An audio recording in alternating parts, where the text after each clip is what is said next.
Black Out Loud Media Group.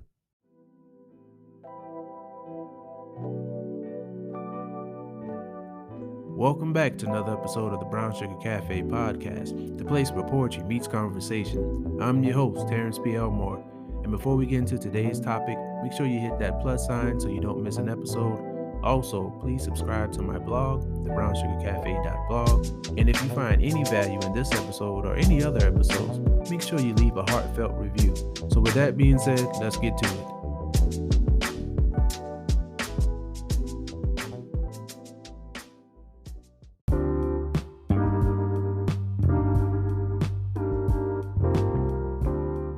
Welcome back, everybody. I hope that everybody is doing well. Today we have a special guest. We have Lekeisha Mosley. Lekeisha, how are you doing? I am doing wonderful. Thank you for having me. Thank you for being my guest. Before we get started, just introduce yourself to my audience. Absolutely. Well, my name is Lekeisha Mosley. I am an Army and Air Force veteran, and I'm a coach as well, an identity and self-awareness coach. And I have a mission to definitely begin to understand everyone's paths and everyone what they're doing, and tell them that it doesn't matter where you are, it doesn't matter where you landed. God has a great gift and talent within you. You need to share with the world. So that's my mission, to make sure that everyone has a voice and for them to speak it proudly and moving forward, no matter if challenges have arisen within them. So that is truly my goal, and I'm so excited about that. How did you get started with that mission? What was the I guess, I don't want to say turning point, but what was the point that kind of kicked everything off?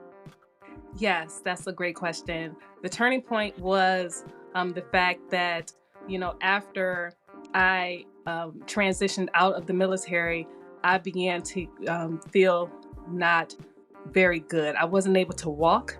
I wasn't able to move around, and that was a problem. And I didn't understand what was happening with my body, my limbs, but I was cooking one day, just getting ready, just what I do normally, and I fell out. I literally had to be wheeled to the hospital. Wow. And pretty much I was just, not mobile. So they noticed that I was diagnosed with a illness that I would not recover, and I will be in a wheelchair for the rest of my life. That was a problem for me. And I realized that I needed to figure out something to do, what's going to happen to me when you lose all of your movement within everything that's happened with you. When I used to run, and I used to love to run, and I couldn't do that anymore, I literally the anxiety was coming over me. I was depressed. I literally just didn't know what to do, because that's all I knew to do. And when I began to understand that I had to do something different, I really had to get within myself and really began to ask God, what can I do? So that was a problem for me, because at first I didn't know what to do. I began to journal and write. And then when I began to journal and write, I realized that I enjoyed to journal and write, and I began to just speak my truth and speak everything that was happening with me, and realized others were dealing with the same thing. And when I understood others were dealing with the same thing, I began to understand that my voice meant to be heard. And being understanding that my voice meant to be heard, it really started my journey as a podcaster. I'm speechless. That I didn't expect that to be the answer. Yes. I've heard you speak, many of times, and I don't think I've actually heard that portion of your story. But I think that a lot of times we go through things and they seem very difficult, they seem very painful, but it's always there for us to learn something, and so that we can teach other people, and so that we can help other people. I think that going through pain or different type of emotions that we may not actually celebrate, like sadness or something like that, I think there's always something in there that we're supposed to take and help other people when they get to those situations, and also help people prevent them from getting to those situations. I know a lot of times people like to say, experience is the best teacher, but sometimes somebody else's experience could be a better teacher if we're just open to receiving and actually paying attention. So I really thank you for being able to use your voice and show others that they have a voice. I know, well, for those of my listeners who probably don't know, you were in 2 branches of the military. How did that come about? Yes, I am asked that a lot. So this is a great question. I started out with the Army. I was in Army first, and which I truly loved the Army. And beginning that journey with the Army, you're pretty much, you have bases. So my base in Michigan pretty much was a great base. And when I realized that some changes were happening, so they would come to us and say, listen, we're going to have some changes that's going to happen. The Army is here and supporting on the base. But mind you, this is the Air Force base. It's the Air Guard base. So I knew that, but I never really thought about that would be an issue. They said, well, the Army pretty much said that they were not going to renew their lease. So they pretty much was renting the space. Okay. Yes. And in that, renting the space, and, they have to make a decision what they're going to do. They said, okay, that's no problem. We're actually transitioning to Florida. So we were just letting everyone know, listen, come down to Florida with us. You have a choice. You can do that, or you can change branches. So the Air Force was there, of course, the Air Guard. So I had an opportunity to make that choice. So the only thing is, for me, I would have to root up my entire family in order to go to Florida. I'm used to doing that, being in the military. We can mail wherever we're at. But the only thing is, my children were so young that my oldest was so used to, he's a military brat. He was so used to traveling. But the problem was, it was just too much of a family to really juggle. Honestly, I would have to everyone have to be in agreement on that. And it would be so much more to do that. So it was easier for me to transition. So that's when I transitioned over to the Air Guard. And then I just had to commute to my base, because my base was not totally there, because I would have to start all over again. It's just what it is. So I had to make that agreement as well, too, as if I did not join the first time. So pretty much I had to do everything all over again. The same branch of service, the same title, but a different branch, if that makes sense. So I had to retrain myself all over again. Wow. What was that experience like? Well, that was, it was very different. I'm going to be honest with you. The Army does things different than the Air Force. Most people, they, if you join one branch, you're used to that way of doing things. You're used to running that certain way. You're used to the genre to be a certain way. You're real comfortable with that. So the Army, I was used to that. But the Air Force was different. So the flights, dealing with flights and different things of that nature, I wasn't accustomed with doing that on a day-to-day basis. So I had to learn that way of doing things.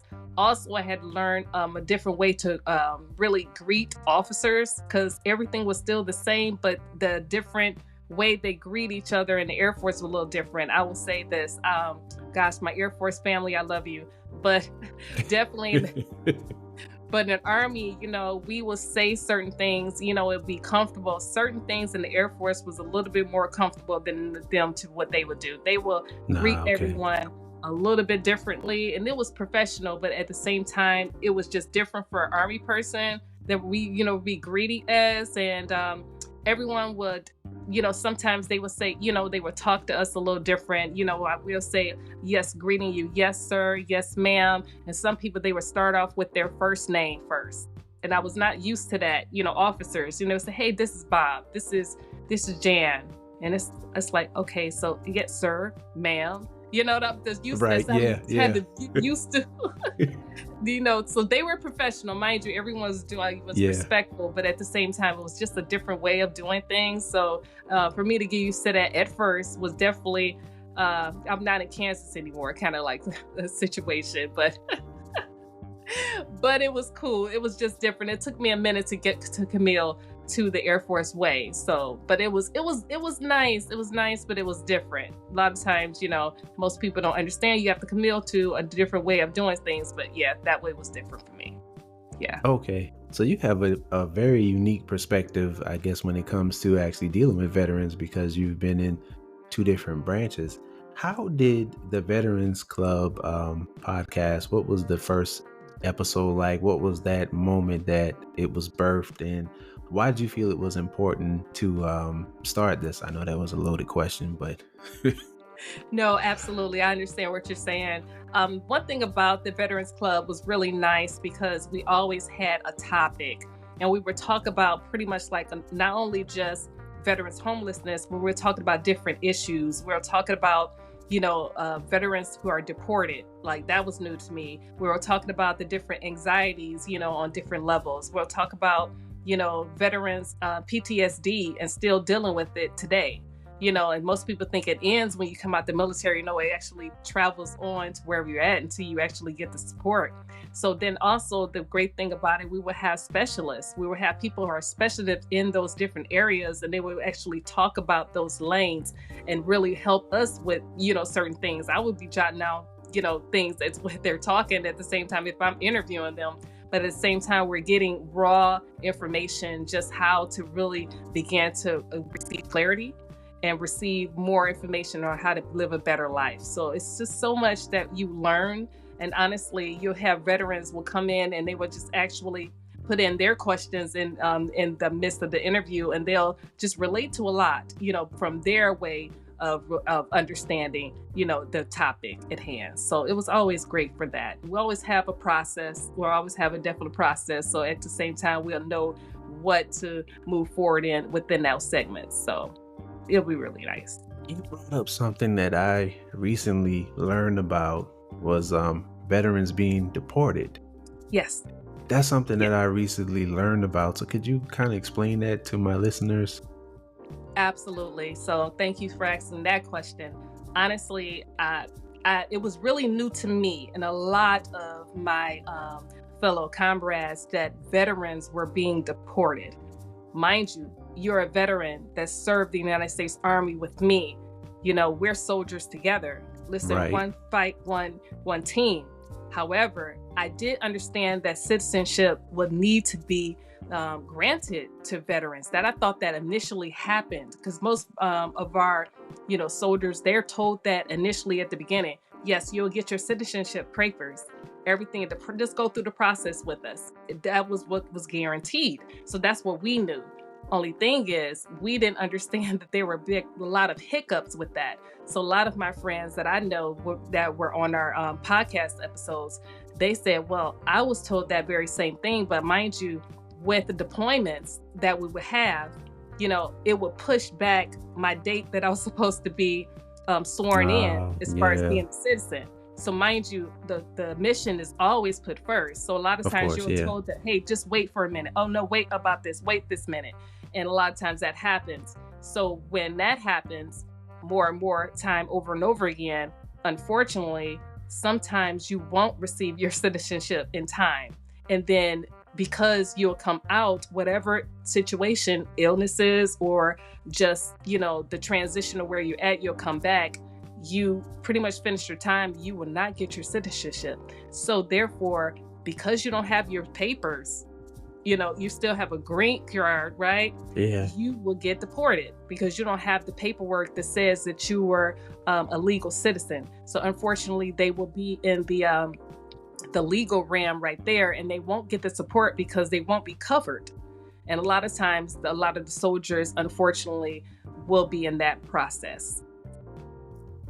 Yeah. That is so interesting because, like I said, I didn't learn about this until recently, and I was just like, I didn't know that happens. That's just, it's a lot of different things that go on with veterans that the average person doesn't really understand or know. I'm fortunate to be in spaces where veterans are having conversations. I've even joined your Veterans Club podcast on LinkedIn, and it was some stuff I learned in there, but it's always disheartening to me when I think about veterans and how they're treated in some places. Some VA hospitals, I don't know about all of them, but where I live, it always have a bad name. It's just always stuff, and I'm just thinking like these people sacrificed a lot for our freedoms and they're not being treated fairly.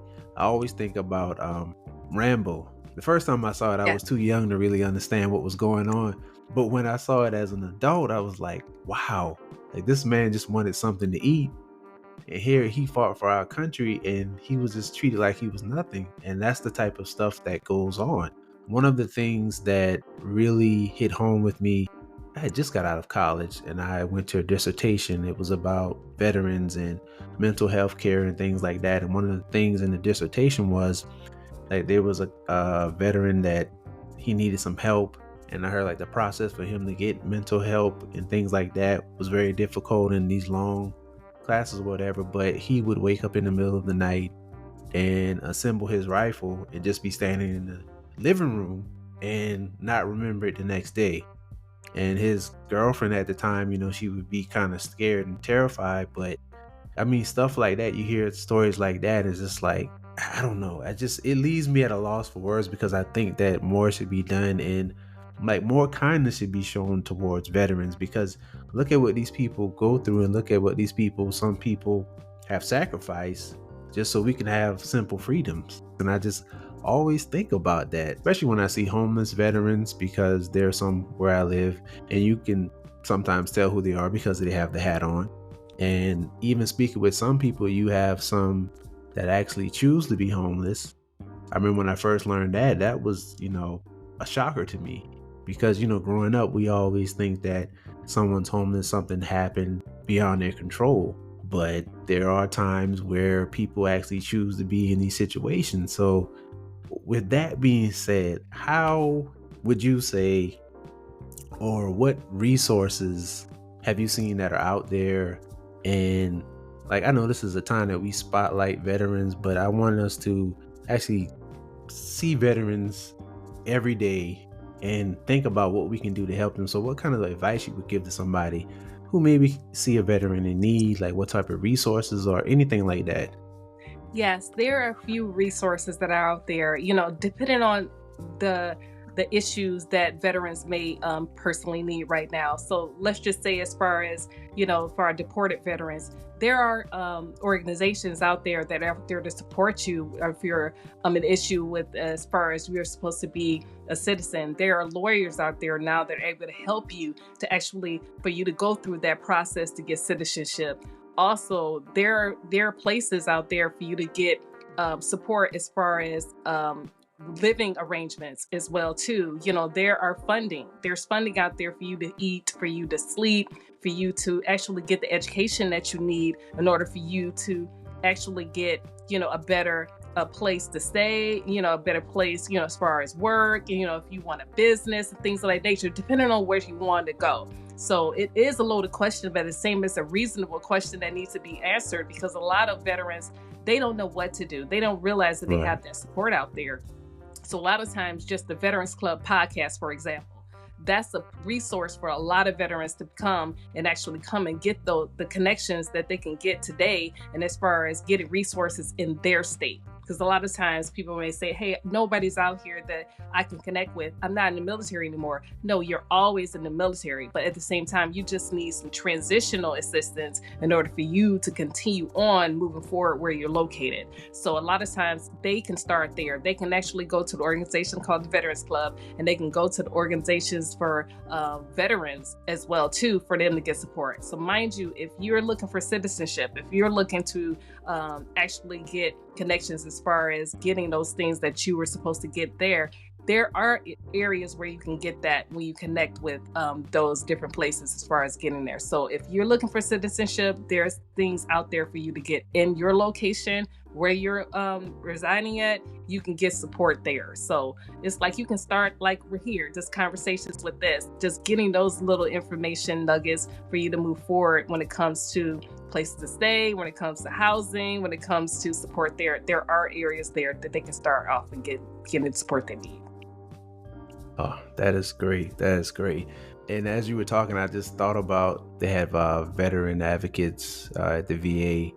And I remember a disturbing video I saw with one of the advocates had short patience with the veteran. And I'm like, you're the advocate. You're supposed to be advocating for him. Yes. And I think he was upset because he knocked on his door too many times or something like that. And I think when you work with veterans, elderly people, children, you have to have a certain level of patience. You have to have a certain level of understanding, a certain level of compassion. And if you're having a bad day, you just need to stay home. You need to call out, let somebody else come in there and help these people, because something as simple as somebody knocking on the door too many times got this man upset, and now he's facing charges. I don't know what happened after that. He probably faced jail time because it was on film. But I'm like, sir, you're supposed to be advocating for him, and he needed to ask you a question. He knocked on the door, quote unquote, too many times, and you just let off on him. So I just think that when you deal with veterans and, like I said, anybody else, I mean, just in general, if you're dealing with somebody in the public, you got to have some sort of compassion. You have to have some sort of caring. And we're all not going to be perfect. We're all not going to be happy every day. And if you can't put on a smile, then you call out, let somebody else handle it, because these people, these veterans, have seen a lot. One of my uncles, he doesn't talk about it, but he was in the Vietnam War. And, he just says that he just thanks God for keeping him because he saw a lot of stuff.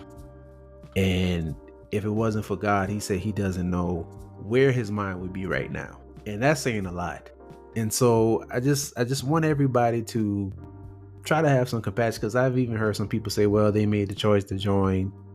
I'm like, at the same time, they didn't make the choice to have these emotional and mental things happen to them when they come back. Because you look at somebody who lived in an environment when they were deported where everywhere they turn is a danger zone. I remember one time, one of my friends came back, and we were out, and a balloon popped in the background, and she just freaked out, almost went under the table, because she said wherever she was stationed, it was like constant danger. Anytime they were out, they had to keep moving.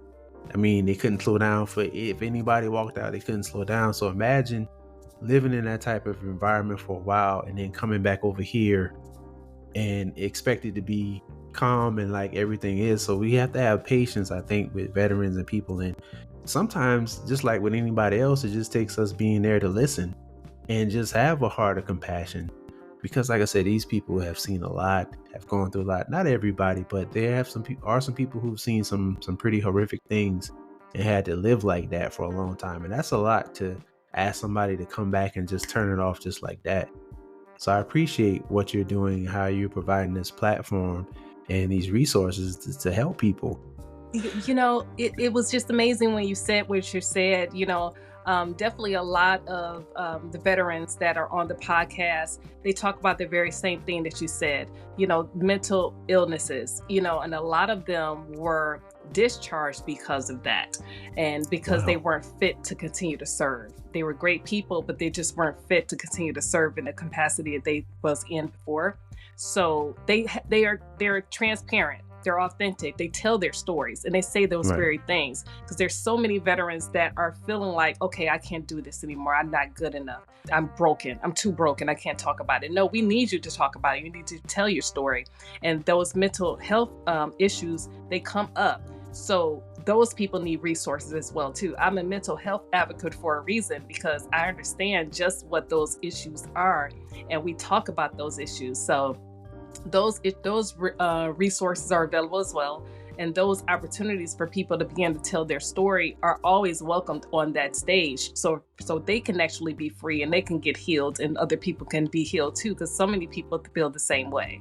So I just wanted to say that is so important for each and every veteran. If you're out there, if you feel that you cannot move forward, you just can't function, we understand. A lot of veterans are feeling that way, and I promise you, a lot of us relate more than you know. So it's important for you to understand that you need to speak up, you need to speak your truth, and definitely reach out to someone. If somebody out there that's reaching out to say, hey, I just want to see how you're doing, what's going on with you, they're out there. Receive that phone call. Understand that it's all in love. They understand PTSD. We understand you get triggered. Triggers happen. It's okay. Just understand that you do have help. Always understand to answer the phone calls, receive the help, and it's going to move forward ahead great in your favor. Oh, that's really, really good advice. I really appreciate this conversation, because like I said in the pre-show, I just felt the need to have this conversation. I don't know why, it was just pressing on me, and I was like, Veterans Day is coming up. I gotta have Lekeisha on to talk about this. This has got to be the topic. I wanted to talk about your books and other things, but I wanted to start here first because I just felt it was so important. Because you have a myriad of other things going on as well. You're an author. I guess you would say radio DJ host / so and then you're a life and self-awareness coach as well. Yes. So let's start there. Tell us a little bit about your life and self-awareness coaching. Yeah, so my coaching as a life and self awareness coach is really amazing. I began to just really discuss those issues, as far as those unseen and unspoken issues of life, and for you to be able to um, heal from it and for you to move forward ahead. So we have those conversations. It's called a lot of clarity calls that I have, and a lot of calls on talking about your purpose moving forward ahead. So I talk about those type of things. A lot of times most people just need direction and they just need clarity as far as how to move forward. So we have conversations about that.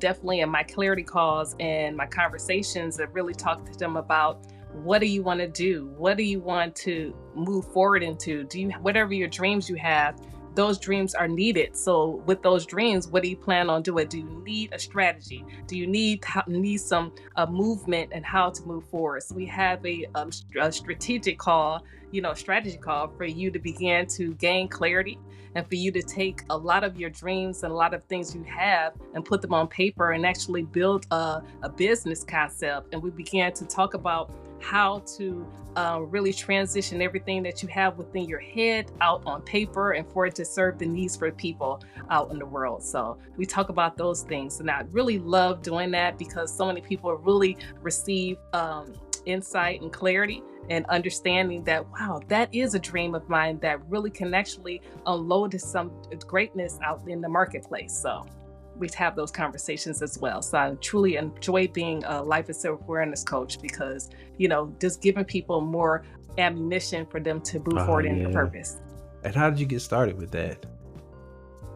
Yes, I started with that, many years ago, pretty much just really talking pretty much within myself, just as being a writer, being Mm. just an author and beginning to just really talking to myself as far as some of these things that's going on within my head. I just began to put it on paper and I began to really dissect why I am supposed to do what I need to do in the world. I said, what is my why? Why do I want to do certain things? So I began to just write how to do those. And I began to talk to God. I am a Christian.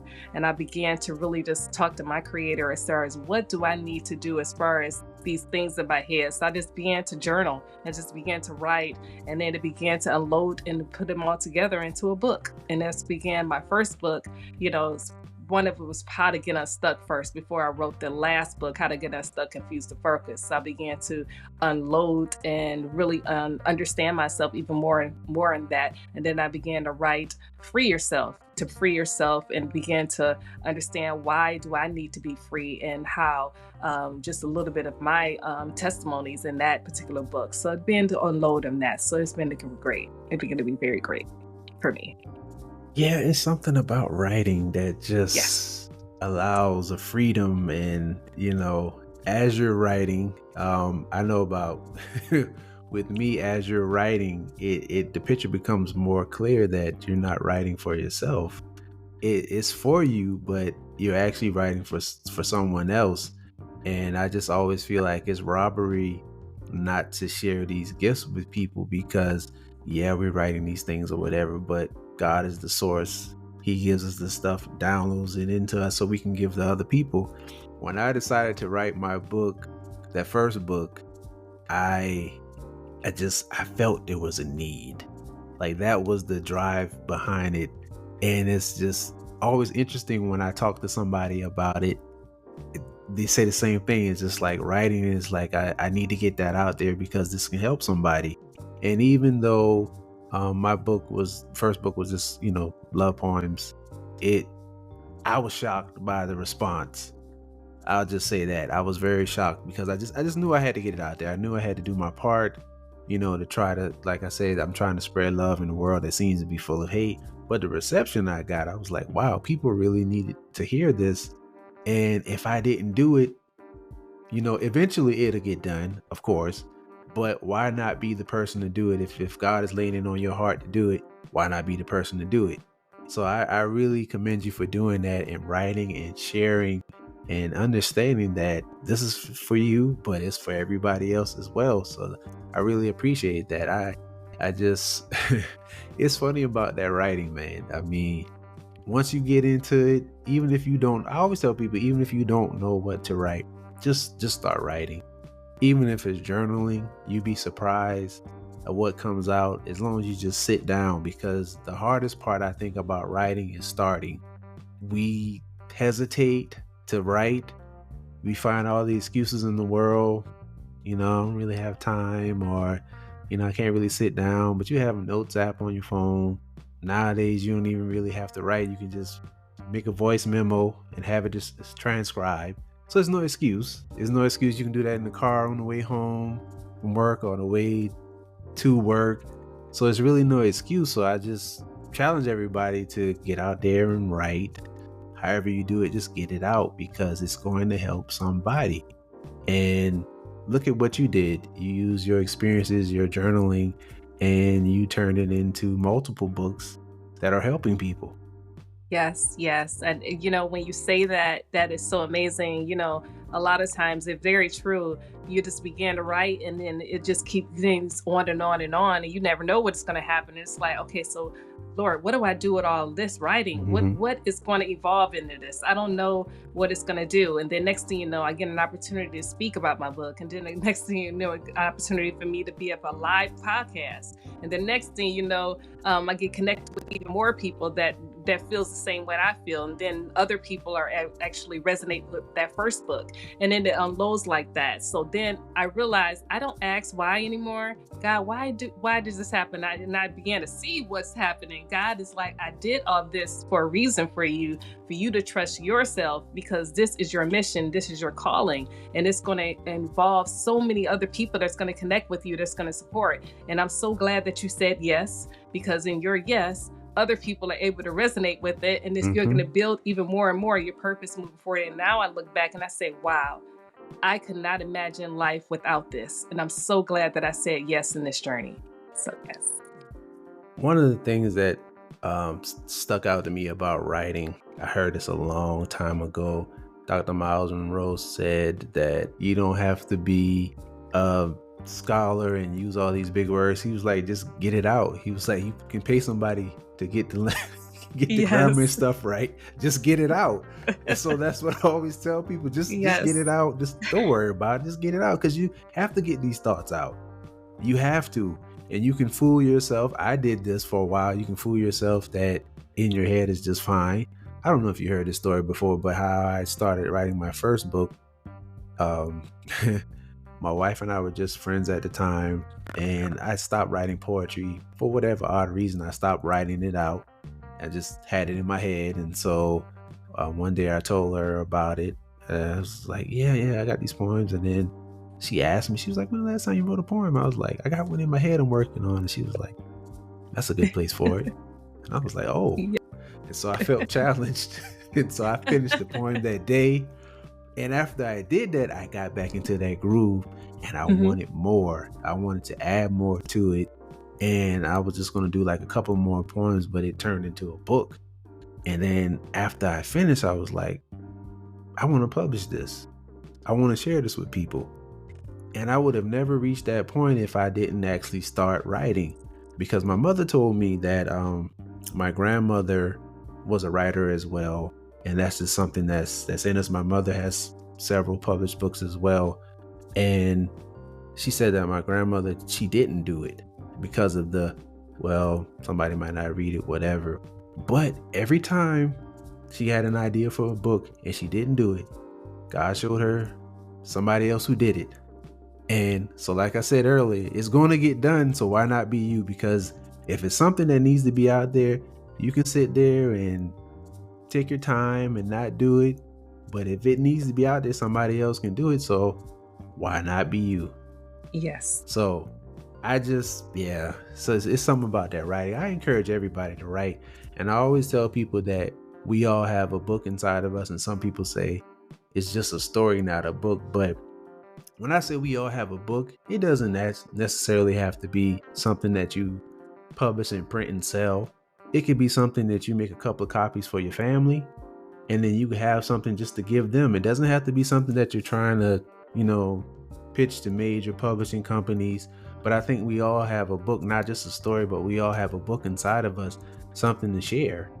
And so you never know. So just start writing and get it out. I believe that. I believe you just never know, what is going to evolve from that. Like I said, it's your yes. You start off with just writing, and then it turns into, like I said, a podcast, or then it turns into, Hmm. a journal, and then it turns into a play, and then it turns into, a TV show. I mean, it evolve, and it's so much more, and you just never know. But that's the first step is just your yes, saying yes, I want to go ahead and write, and you to believe that you can do so many great things, within your path that is you're just equipped with it, and this is all coming within. This is not anybody else's story. This is your story, and it's coming within. It's coming out, and by you moving forward and just taking it one step at a time, you're gonna see just how great you are. The genius was within you. And I feel that God puts that genius within us already before we even know it, and it's always going to be great for you to be able to witness that. So by saying yes, I'm telling you, you're going to see something even more and more how great you are. And you're going to definitely be a trailblazer for your family and for yourself. That is so true. That is so true, especially that trailblazer part. All it takes is somebody to see you, because I think that there's somebody waiting and watching, and they're afraid, and they're admiring you from, they may not let you know, but they're admiring the things that you're doing, and just seeing you do it will give them the, like, wow, they did it. I can do it too.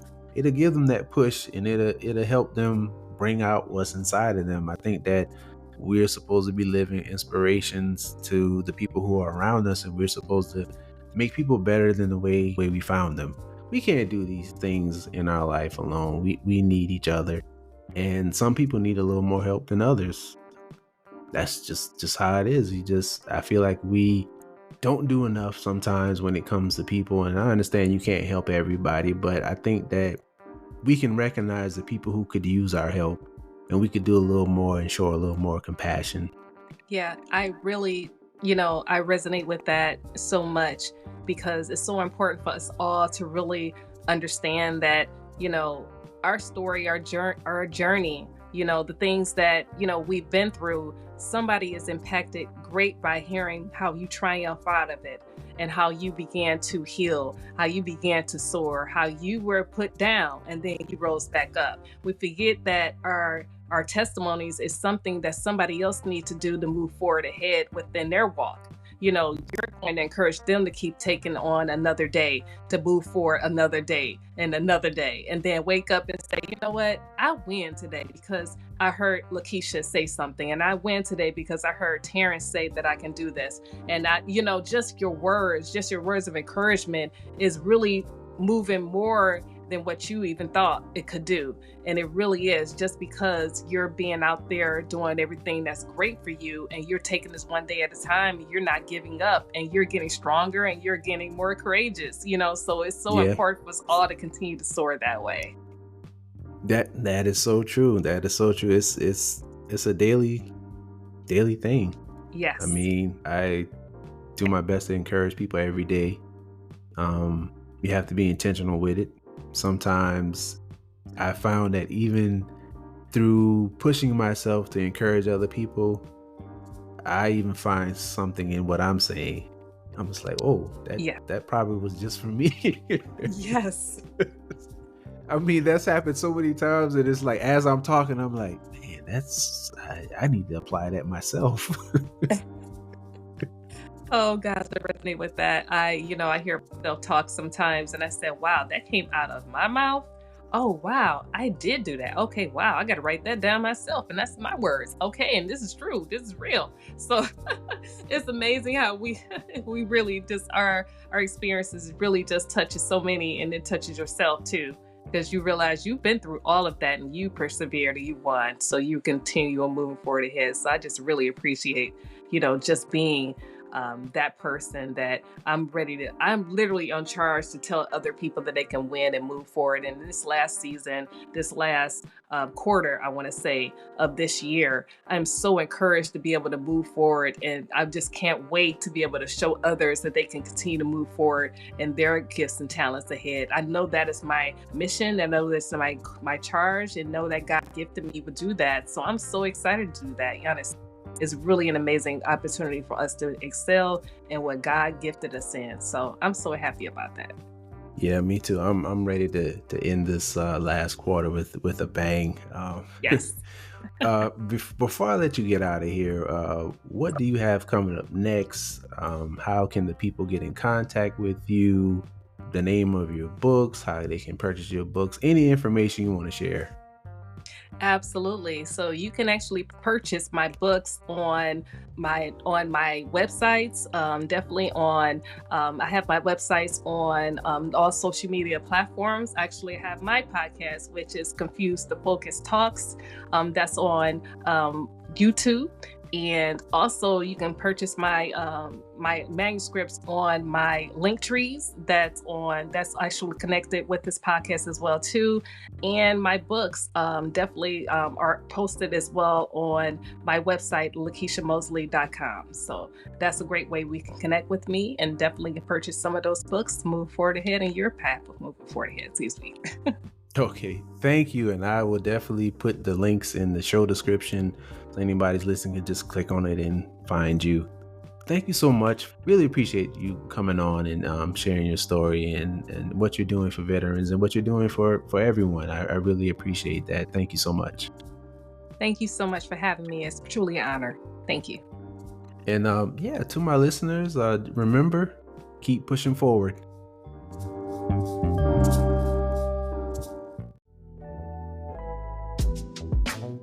Thank you for tuning in to another episode of the Brown Sugar Cafe podcast. Once again, I'm your host, Terrence P. Elmore, and this is the place where poetry meets conversation. Hit that follow button and turn on your notifications so you won't miss an episode.